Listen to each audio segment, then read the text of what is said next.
disamperin kayak sama salah satu orang lah mungkin atau sosok gitu ya. Bentukannya kayak Bombo gitu. Bombo itu bilang ke Farid, kenapa kamu ada di sini?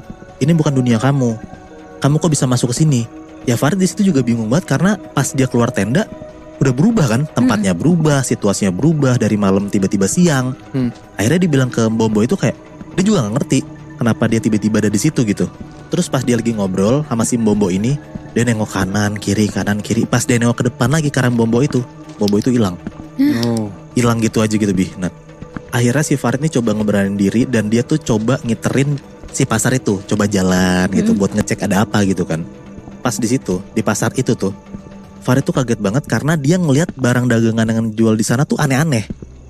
Dia ngeliat ada kayak jadi kan lu bayangin deh, bentukan pasar kan ada kayak meja-meja banyak kanan kiri rame gitu kan. Yang biasa di pasar yang lo lihat tuh di meja itu ayam, sapi, sayuran gitu kan. Tapi Farid di sini ngelihatnya itu tuh tangan, kepala manusia, kaki manusia, pokoknya macem-macem banget hancur banget lah dagangan yang dia lihat gitu loh. Banget anjing. Di situ Farid juga ngelihat kayak ada sosok yang lebih nyeremin dibanding waktu pas dia ngeliat awal-awal di Gunung Lawu Yang si sosok cewek putih itu. Iya. Nah sekarang dia ngelihat kayak ada sosok tinggi banget, gigi taringnya tuh keluar, dan sosok ini tuh lagi melotot ngeliatin si Farid. Si sosok ini tuh kayak maksa nawarin Farid buat makan si makanan si sosok ini, dan bentukannya tuh sorry banget kayak kotoran gitu loh. Aduh. Nah si Farid kan takut buat nolak kan, akhirnya dia coba makan tuh. Dia coba makan, pas lagi makan, si sosok yang tinggi gede ini nawarin Farid buat stay di sana, buat tinggal di sana aja. Tapi nawarinnya maksa gitu loh. Maksudnya nggak boleh pergi dari situ? Nggak boleh pergi. Maksudnya tinggal di situ? Tinggal di pasar itu. Wah gila.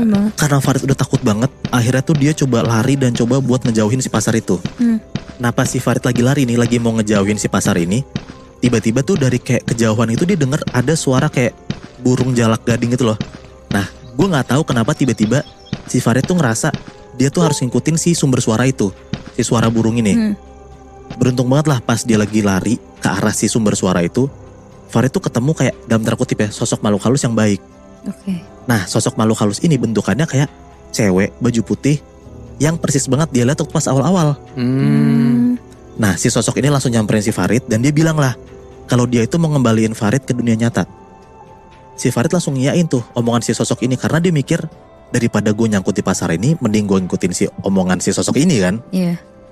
Farid langsung disuruh merem tuh sama si sosok ini sampai sekitar 1 menitan. Pas Farid buka matanya, dia tuh ngeliat di depan dia akhirnya ada tendanya lagi. Dan dia lihat juga kalau misalnya ternyata situasinya tuh udah sepi dan udah gelap. Kayak kasaran tuh dalam tanda kutip dia udah balik ke kondisi dia yang seharusnya dia di situ gitu.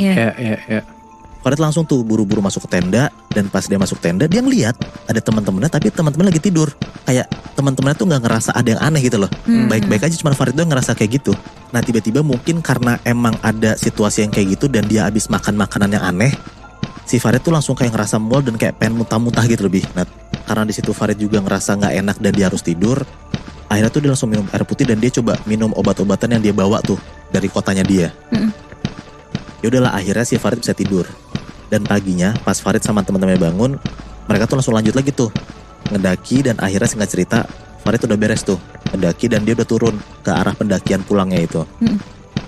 Pas udah turun dari pendakian itu, akhirnya si Farid beranilah ngomong ke teman-temannya.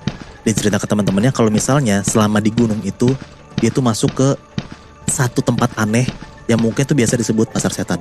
Wow, cuman perkara dia pengen pipis doang ya? Nah gue gak tahu Bi sebenarnya kenapa tiba-tiba dia doang yang masuk ke pasar setan kan. Karena teman-temannya kan baik-baik aja. Nah gue juga gak tahu juga dari awal kenapa yang bisa ngelihat sosok makhluk halus ini cuma di Farid doang. Mungkin menurut gue ya, mungkin si Farid tuh apes aja gitu loh. Iya.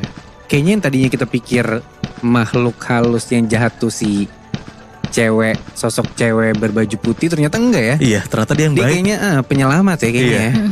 Gila, gak kebayang sih jadi Farid yang harus kejebak di pasar setan kayak gitu. Pasti nakutin banget gak sih? Asli.